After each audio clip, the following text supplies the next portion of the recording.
So towards the end of Cal 1 maybe, you learned about definite integrals. Say you're taking the integral from some a to some b of a curve. I don't know, maybe it just looks like this or something. And we'll call that f of x. And maybe you just learned the formulas, or maybe you actually made a whole bunch of tiny little bars and, took it until there were infinitely many infinitely thin bars. But somehow you sort of figured out how to find that area. But that is what a definite integral is. It's, it's the area underneath, between a curve and the x-axis. So the area, so the integral from a to b of f of x dx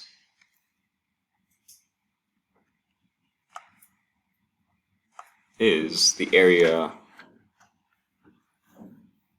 between f of x and the x-axis. Like from a to b, of course, but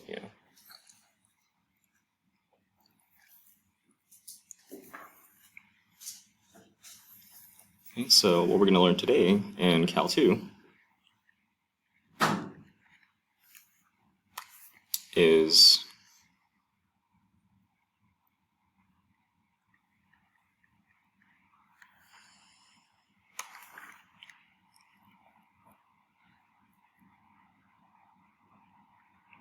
the area between two separate curves.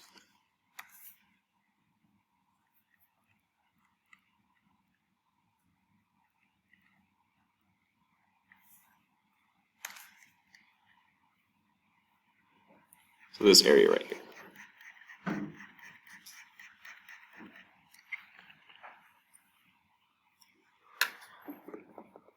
And it's actually not very difficult because, as you might be able to see from this, what that area in between these two curves is going to be is the area underneath this top curve. Like the area, like in between this top curve and the x-axis, like that whole area, minus the area beneath the lower curve. That's sort of how you get the area in the middle. You take the area underneath the upper one, you subtract the area beneath the lower one, sort of take it away. That's how you're left with that area in the middle.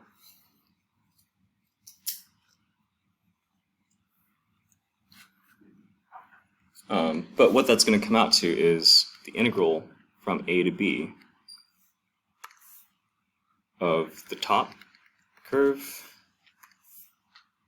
minus, instead of doing two separate integrals, instead of saying like, oh, I'm going to take the integral of this top curve and then I'm going to subtract this separate integral for this bottom curve, you can actually just sort of incorporate it into one integral.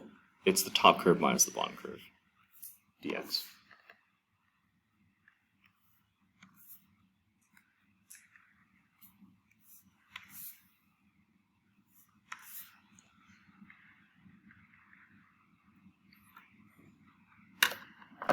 And that's all it's ever going to be. It's just which one's on top. Take that one, subtract whichever one's on bottom. Take that away. Take the integral.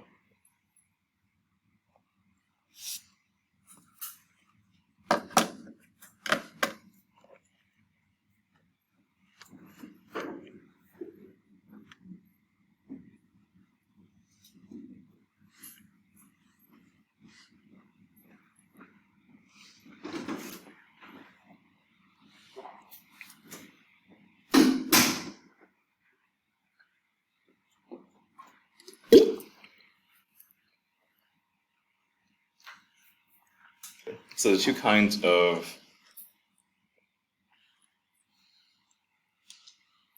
areas between curves we're going to look at today is, for the first one, it's going to be kind of like what I drew here. A and B are going to be given to you.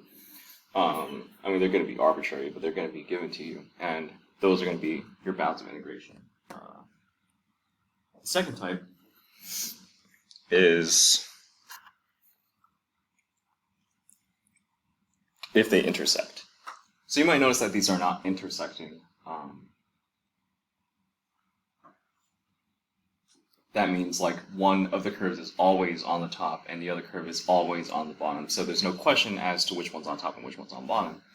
But later on there may be, pairs of curves where they cross each other, and so at some point, at some x value, maybe one switches from being on the bottom to being on the top, and then the other one switches from being on the top to being on the bottom. And the only real trouble with that is finding out what that x value is where they cross. But we'll come to that. Okay.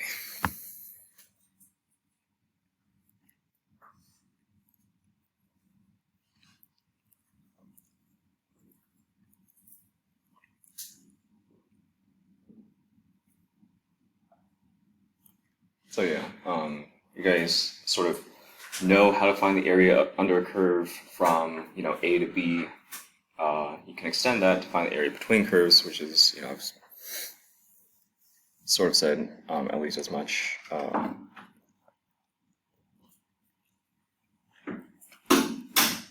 So this is assuming that on the interval from A to B, one curve is always on top and the other curve is always on bottom. So they're not intersecting on the interval that you're considering. They're not intersecting right here. They intersect over here, but that's not a place you're integrating over, so that doesn't matter. But in these sort of simpler cases, one curve is always on top and one is always on bottom across your interval. And you can sort of see that this area between the two curves is the area underneath the top one minus the area underneath the bottom one. If you take this and you subtract this, you're going to be left with this.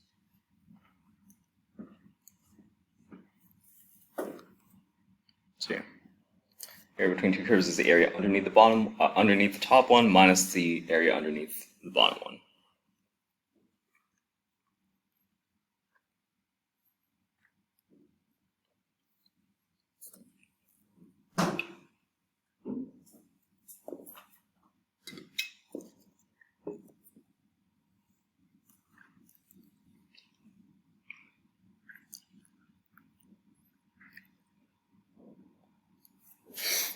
You don't have to worry too much about this partitioning and subinterval business, or this x sub I kind of deal. Just in a very sort of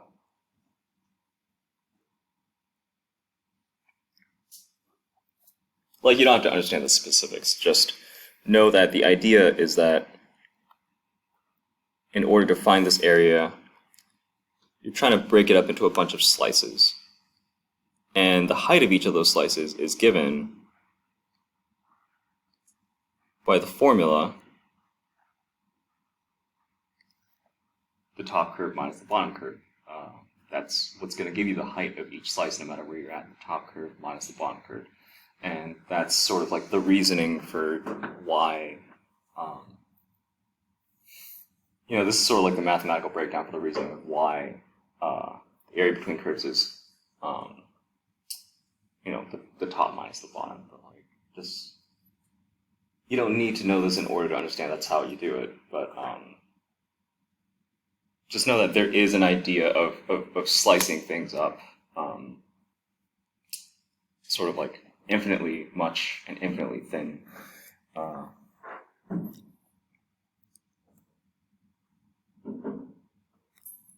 So thin that at best you can refer to the width of these as delta x. Just for something that's going to come in like a week or so.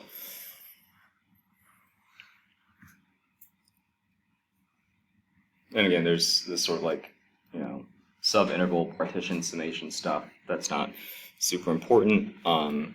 It's just the sort of reasoning of how the area is the integral from a to b of whichever one's on top minus whichever one's on bottom. It's the mathematical justification for it. But the actual statement of fact is right here. The area in between two curves, f and g, where f is always on the top and g is always on the bottom from a to b, is the integral from a to b of the top curve minus the bottom curve.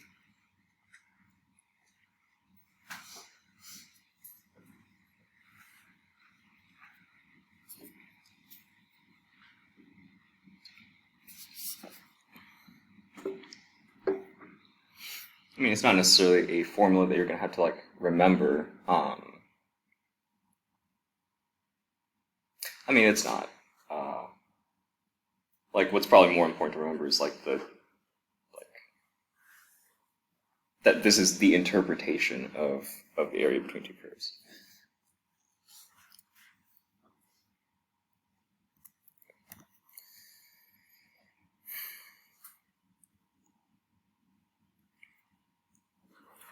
So it doesn't actually matter where f and g are. F and g don't have to be above the x-axis. They can be below the x-axis. Literally nothing changes. The only thing that's important for thinking about it this way is that one curve is always on the top and one curve is always on the bottom. This is just sort of showing that you end up with the same formula either way, regardless of whether they're both curves are above the x-axis, one is above and one is below, or both are below. It's always still going to be f minus g. Like f being the one on top and g being the one on bottom. Okay. Those representative rectangles, what I was referring to as like those slices, that's going to be important throughout chapter 7 because that's sort of how you tell whether you're doing an integral dx or dy. Doing an integral dy is a thing that's going to come up this chapter if it hasn't already. But just know that if you take an area and, say you have a curve,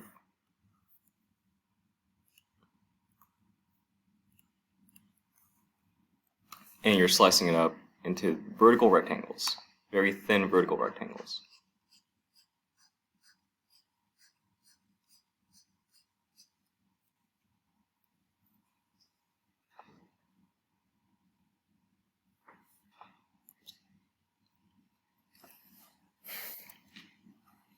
Where there's so many infinitely thin vertical rectangles that the width of each is best described as like being an infinitesimal change in x, or delta x, then that implies dx integration with respect to x. Whereas there might be other cases where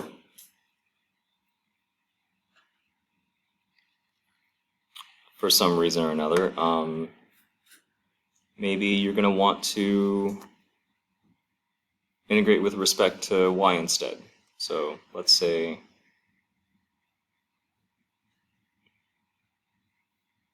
let's say you had this weird shape and you were slicing it into infinitely thin horizontal slices.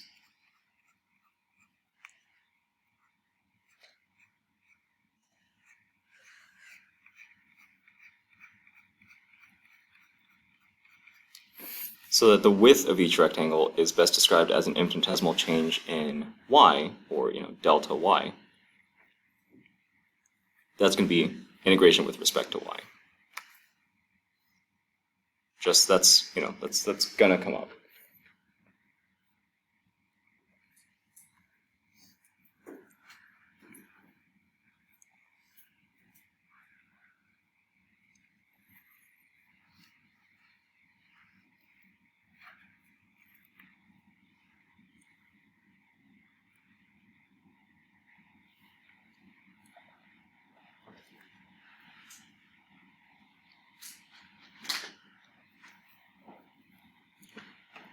And in each of these cases, because this integral is going to be done with respect to x, you would describe this function as a function of x, ideally. Whenever you're doing an integral with respect to y, you want to be describing your functions in terms of y. We'll say g of y. So this curve might be something like, 1 over y squared times sine of y. Y is going to be your variable that you're going to be describing this curve in terms of if you're doing an integral dy, if you're having to do an integral dy.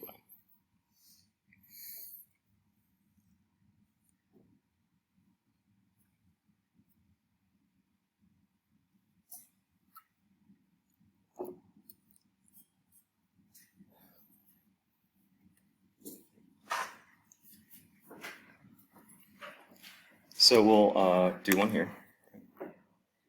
And we won't even, we'll assume that we're not provided the graph of the curves.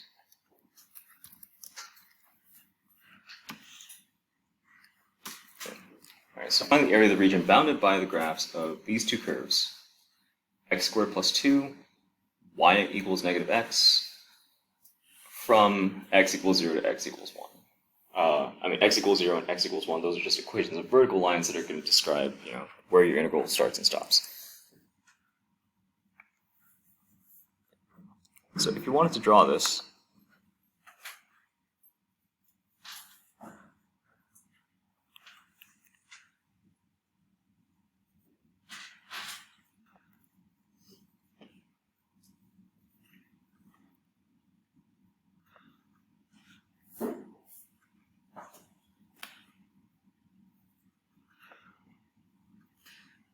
here's your x-axis, here's your y-axis,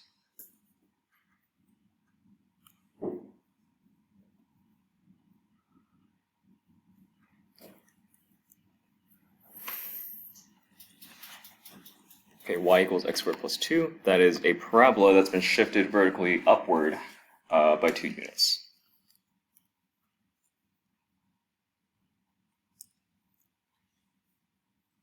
So normally a parabola would be at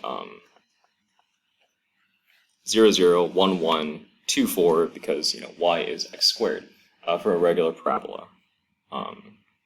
However, if it's shifted up by 2 units, each one of these points is going to be 2 higher than it was before. So there's going to be a point here, a point at 1, 3, I guess a point even further up somewhere else, 2, 6 or something. And then it's going to do the same thing on the opposite side.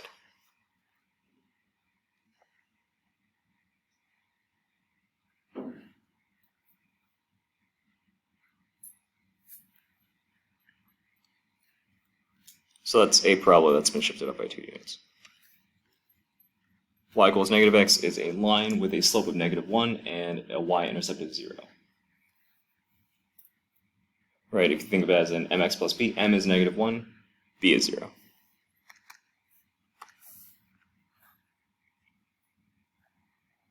So that just looks like this.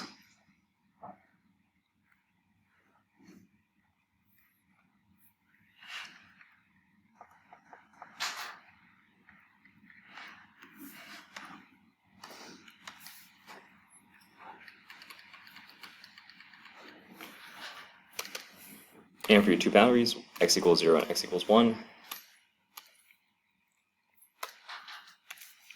that's just a vertical line at x equals 0 and a vertical line at x equals 1.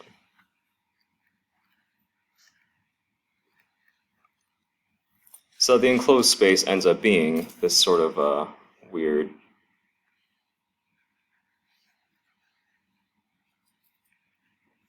sort of quasi-trapezoid kind of thing. But this is a shape where one curve is always on the top.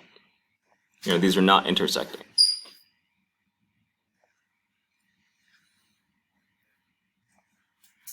This one's always on the top, and the downward sloping line there is always on the bottom.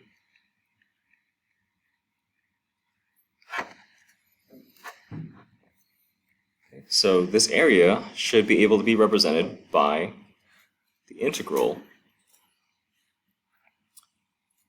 from 0 to 1, from x equals 0 to x equals 1. I mean, you don't have to write x equals. You can just write 0 and 1, but like I'm going to write x equals 0 and x equals 1 of the top curve minus the bottom curve. So that top curve is, in terms of x, that top curve is x squared plus 2.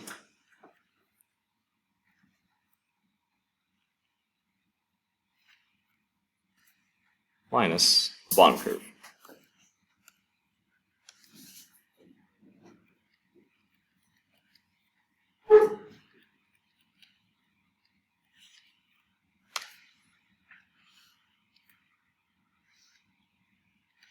Dx.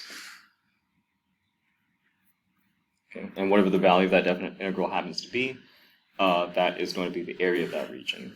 In some sort of, in a intuitive geometric sense, you can sort of count up that there's obviously one square unit right here, another square unit right here, a half square unit right here, so that's 2.5 so far, and then a little bit less than half right here. So, you got 1, 1, a half, a little bit less than a half. That's going to add up to a little bit less than 3 square units. You can sort of just keep that in your head to, see if whatever you get from this process is, whether it's probably correct or not. That way, if you get like that the value of this integral is 100, you might know to go check your work.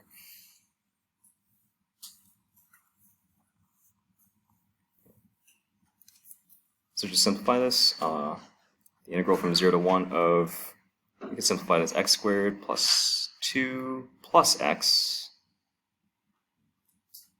dx. And then it's just the power rule for all these terms. This is going to be x cubed over 3 plus 2x plus x squared over 2. All evaluated from 0 to 1. I mean, and you can reorder the terms if you want to, in terms of like descending power, or like in the order of descending power. You don't have to, but you can. So you plug in 1, and you plug in 0, and you subtract the 2. Plugging in your top limit of integration first. So 1 cubed over 3 plus 2 times 1 plus 1 squared over 2. Like that's all one quantity. And you're going to subtract a separate quantity where you plug in 0 into all the x's. With polynomial integrals like this, it's always going to be that you plug in 0 and it just comes out to 0. Because there's always going to be at least like an x or an x squared or an x cubed, and that's always going to come out to 0. But that's not going to be the case every time with every kind of function. There's some certain kinds of functions out there that you plug 0 into and they don't come out to 0. For example, cosine, right? If you plug in 0 into cosine, it comes out with a 1. So you can't never just sort of automatically assume that just because you're plugging in 0 that something is going to evaluate to 0. In this case, it will.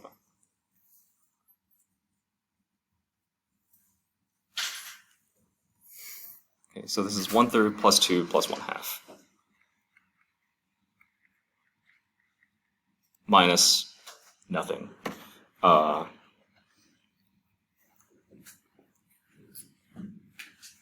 I guess you could add all this up on the calculator if you wanted, but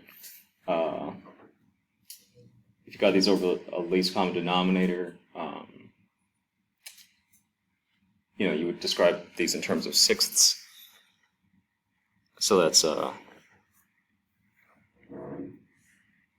1/3 is 2/6, 2 is 12/6, and 1/2 is 3/6.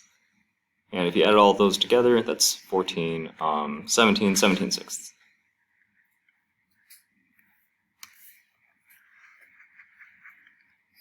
Which is a little bit less than 3 because 3 would be 18/6.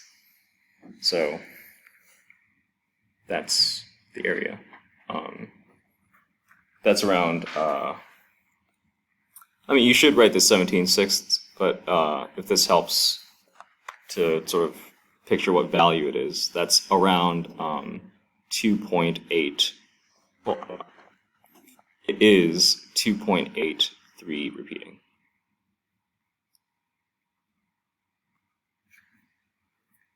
So the area here is 17/6 square units.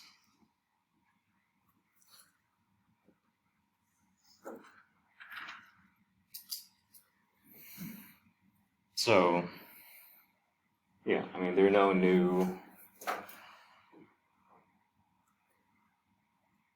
no like new kinds of functions or new rules for the actual integration part. This is just, a technique that uses, knowledge that you know previously.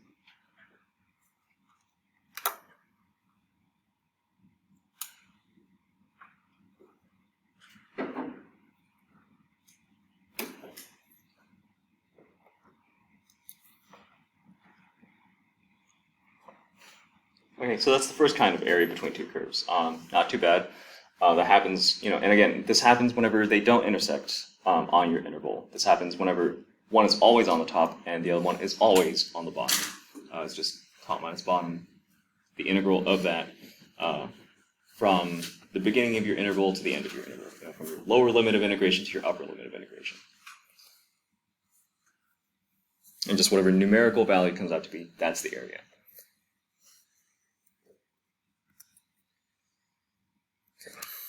The other type of area between curves is if they do intersect, and one curve is not necessarily always on the top, and the other one is not necessarily always on the bottom.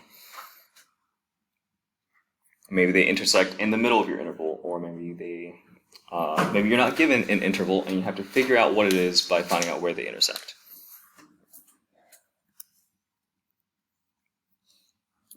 So the one that that we just did, A and B we're literally given as 0 and 1.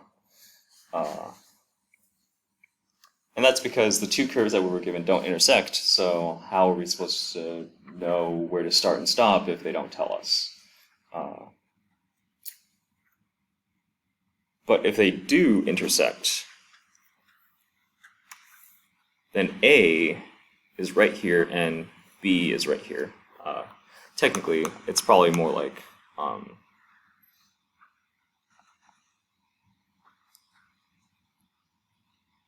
A is right here, and B is right here. The A and B are, of course, x values where your integral, begins and ends, where the interval over which you're taking the area. We don't have to be given A and B, because we can clearly see that the area starts and stops at a particular place at these little intersection points right here.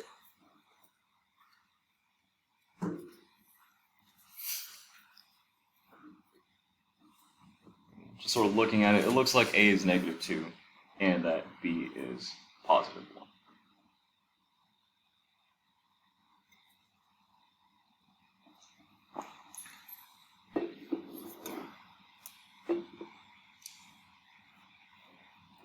It looks like that's what A and B are.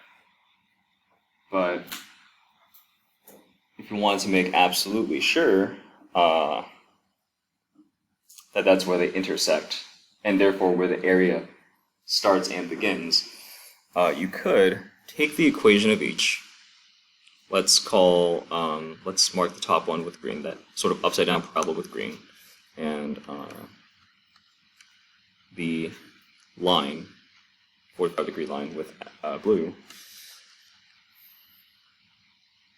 And if you want to find where two things intersect, you set them equal to each other. Because if they intersect, that means that they have the same like they occupy the same place in space and they have the same value at a particular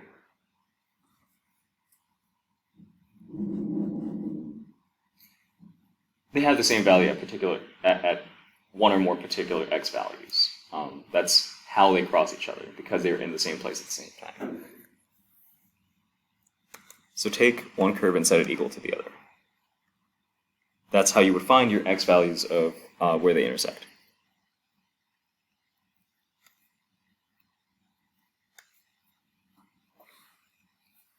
Right, so the parabola equals the line, like sort of like set it up to where you're sort of assuming that the parabola equals the line, and solve that equation for the x values where it happens. If we just shove everything over to the right-hand side, we can get x squared plus x minus 2. If you want to factor this, you want to find two numbers that multiply to -2 and add up to 1.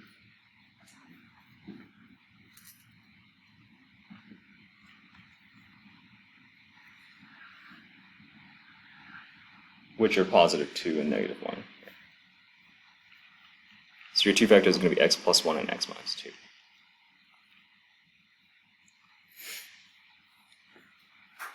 And you might remember to set these equal to 0. If you don't, that's because, the idea is that you're multiplying two things, and yet when you multiply them and they come out to 0, that means that one or possibly both must have been 0. So just take x plus 1 and set it equal to 0, you get x equals -1. What?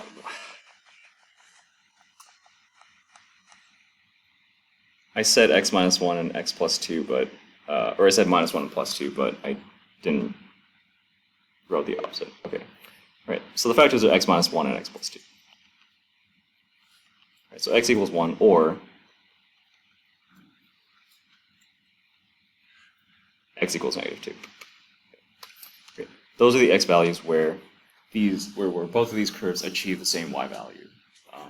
So if they share an x value and they share a y value, they're intersecting, and you can see on the graph that they are. At these two x values in particular.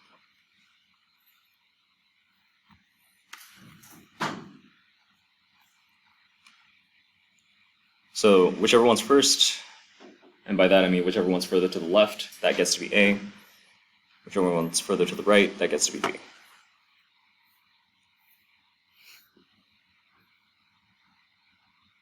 Okay, so if you're given two curves that intersect somewhere and you're not given A and B, this is how you would find them. You would just take each of the two curves that you're looking to intersect and set them equal to each other to solve for those x values.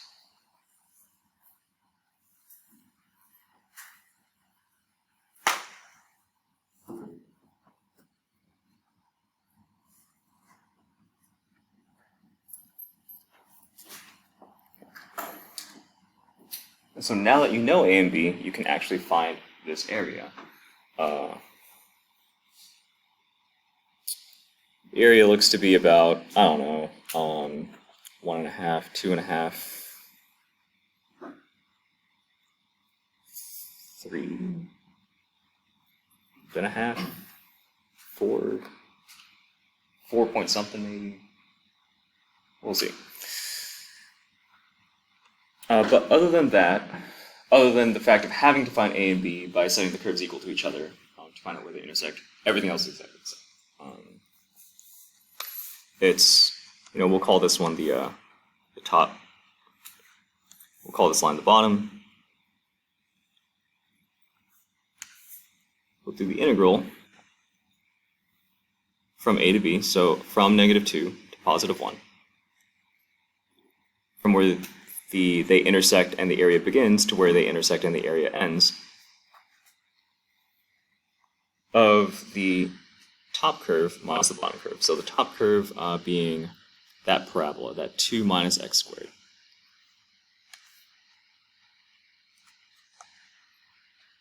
Minus the bottom.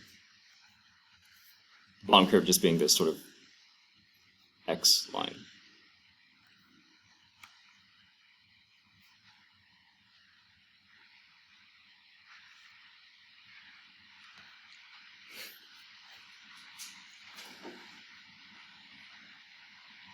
You can simplify this a bit if you want to. It's the integral from -2 to 1 of 2 minus x squared minus x dx. And again, each of these three terms is just integrated with the power rule. So it's going to come out to, so like if you integrate, it's going to come out to 2x minus x cubed over 3 minus x squared over 2. Evaluated from, right, because you took the integral, there's no integral sign anymore on the left, there's an evaluation bar on the right. Evaluated from x equals -2 to x equals 1.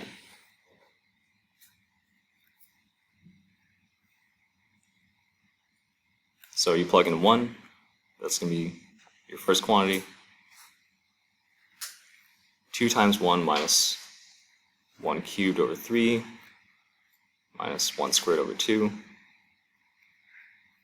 And you're going to subtract whatever you get when you plug in -2. So 2 times -2 minus -2 cubed over 3 minus -2 squared over 2. And particularly when you're having to deal with negative numbers like this, just be real careful about your signs. If you square a negative number, it's going to come out positive. If you take a negative number to any even power, it's going to be positive. But if you take a negative number to any odd power, it's going to stay negative. Don't forget that if you got two negatives, they become a plus.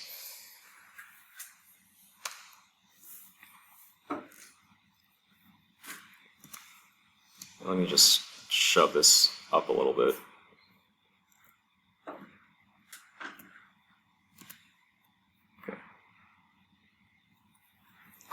Okay, so that's 2 minus a third minus a half minus -4.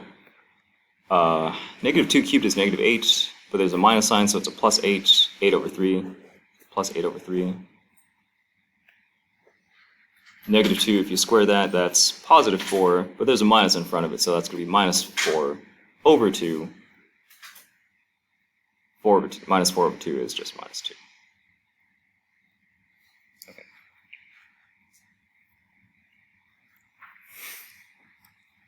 So this is, what? 12/6 minus 4/6? No, 2/6, yeah. 12/6 minus 2/6, so for a total of 10/6 minus 3/6, so 7/6.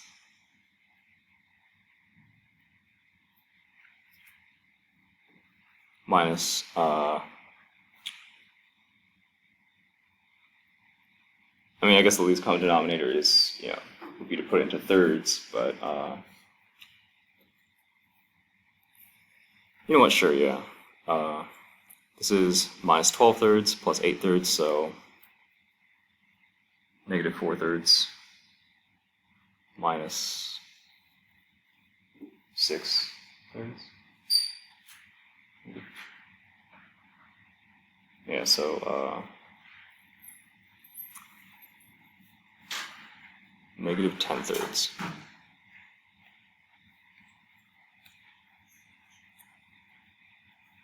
It's basically 7/6 plus 20/6. 27/6, or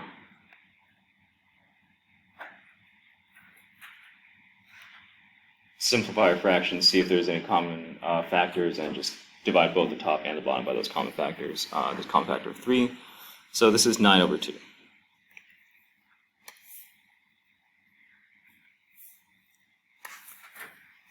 This area is 9 over 2.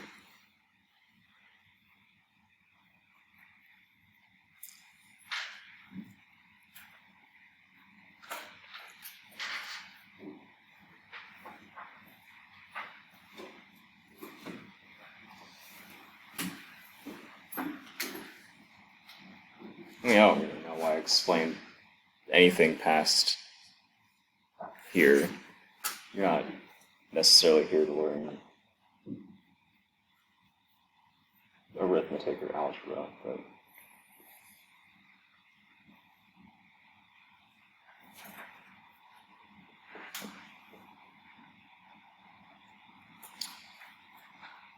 which is around 4.5 square units. Well, it's not around 4.5 square units, it is 4.5 square units, if you want to think of it that way.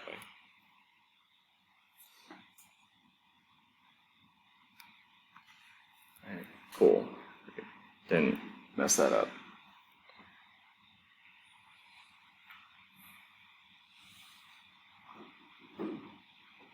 Okay. And the last thing we're going to talk about is not actually it's not really any sort of like thing, it's just a way of looking at integration that's going to be useful in the coming chapters.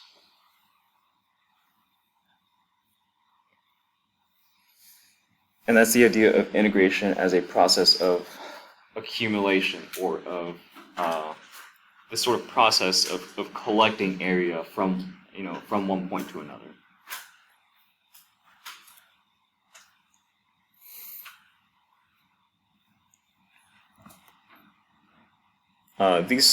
Those slices that I was talking about are just a specific kind of a more general class of objects known as representative elements, and representative elements are going to come up a lot in integration, in all sorts of different kinds of integration too. There are integrations that instead of happening on a rectangular plane, there are integrations that happen on something called the polar coordinate plane. There are, representative elements can be two-dimensional, like those slices are, or they can be three-dimensional, not in this class, but in later math classes you might run into, three-dimensional representative elements. And so what these representative elements are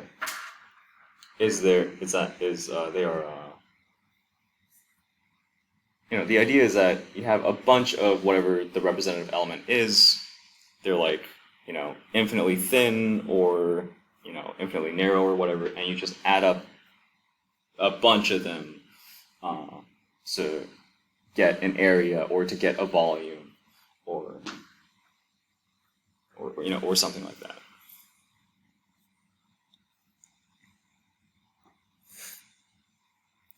Pre-calculus in this sense doesn't actually refer to the class pre-calculus. It just means a formula from before calculus. So like the formula for the area of a rectangle, or the area of a triangle, or the area of a cylinder, or a cube, or whatever.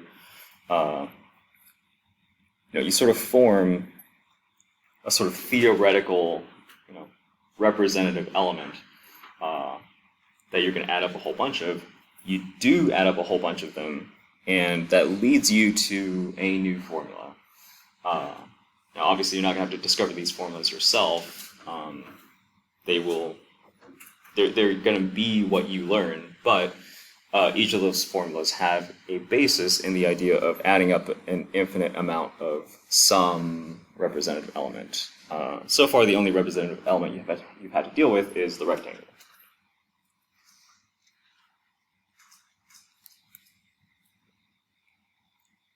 Right, so that the area of a rectangle is height times width, or just base times height, or whatever way you want to describe it.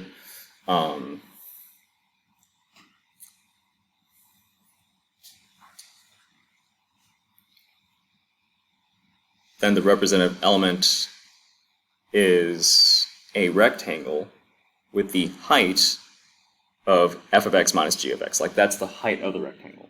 And the width of the rectangle is delta x, meaning that the width of the rectangle is an infinitesimal change in x.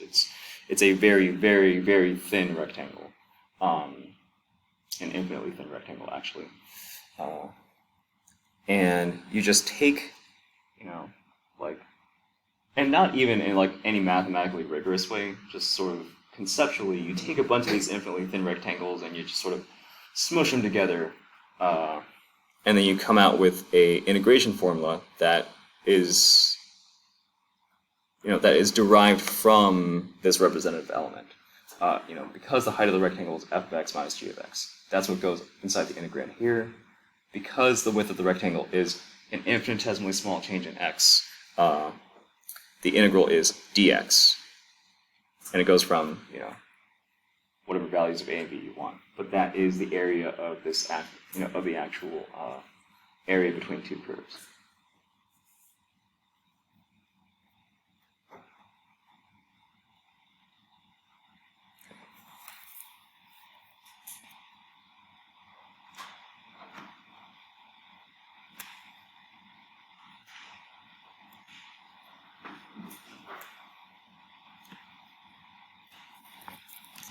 So we're just going to, end this by doing a pretty simple integration.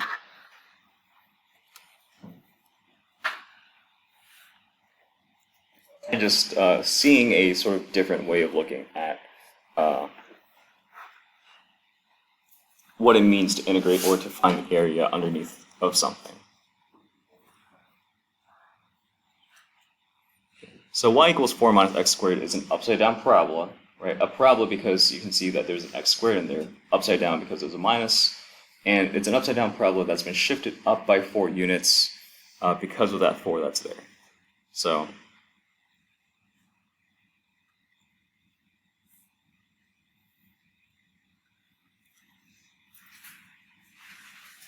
one, two, three, 4.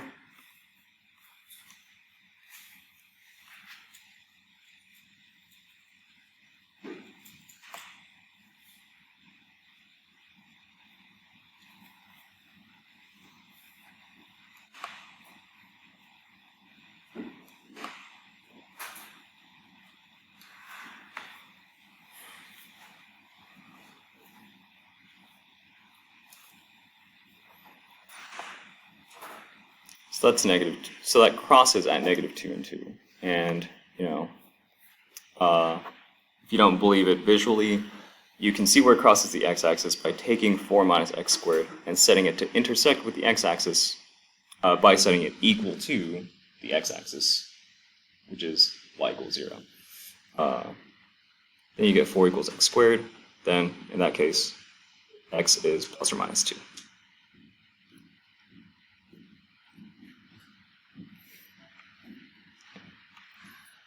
And we're just going to collect the area underneath here. Well, first we're just going to find out what the area is.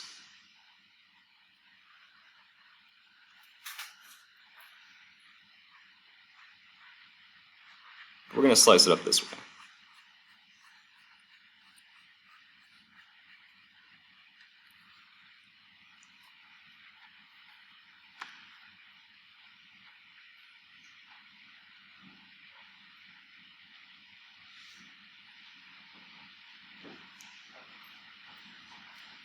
So, if you wanted to follow the sort of idea that we just did, the height of each rectangle is given by literally 4 minus x squared.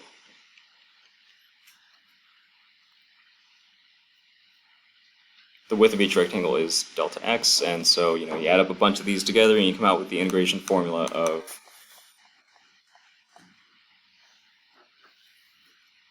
the integral of from negative 2 to 2 of 4 minus x squared dx. Not that you guys didn't already know that.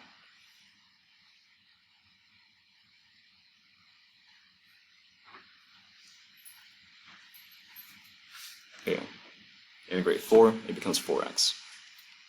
Integrate x squared, it becomes x cubed over 3. And it gets a value from negative 2 to 2.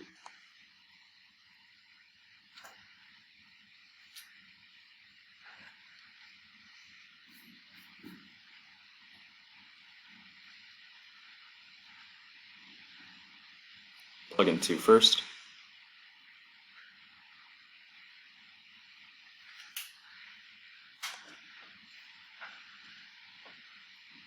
Plug in -2 second.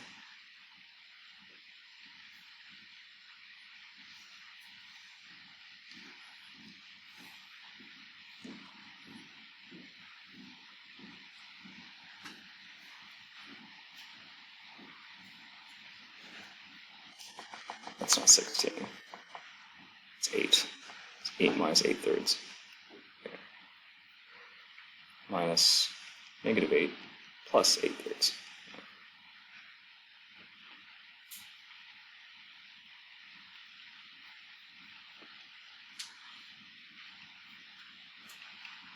It's 16 minus 16 thirds, or 32 thirds. Okay.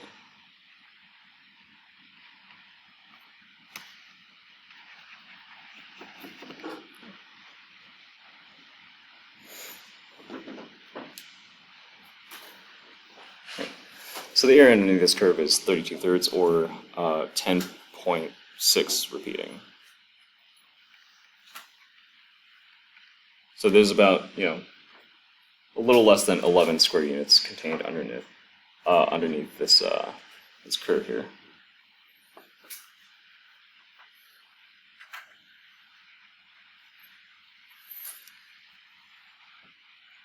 So there are, 32 thirds worth of square units underneath that curve.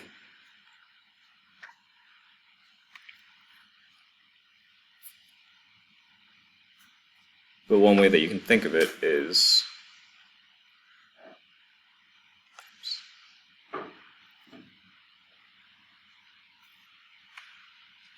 the integral goes from -2 to 2, right? So in some sense it starts here, and as it moves from -2 over to 2, you can think of it as accumulating the area. You can think of it as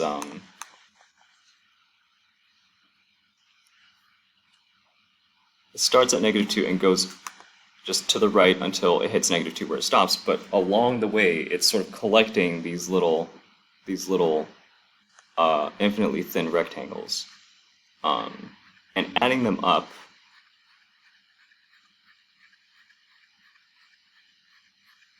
And at about this point, you've added up about half of the area that's going to be underneath this curve. But then you sort of continue going until you hit your upper limit of integration, at which point you've, like in this sort of collection process, you have collected 32 thirds square units worth of tiny little thin rectangles.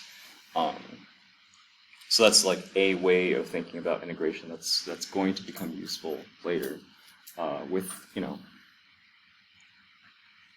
more complicated things than this, not just adding up a bunch of rectangles, but maybe adding up, a bunch of circles or a bunch of triangles or something like that. So think of it as a sort of a process of collecting area or volume, as you move from your lower limit of integration to your upper limit of integration. And, you sort of see as much here, sort of still images describing, like, if you start at -2 and you move to the right, you sort of collect area along the entire way.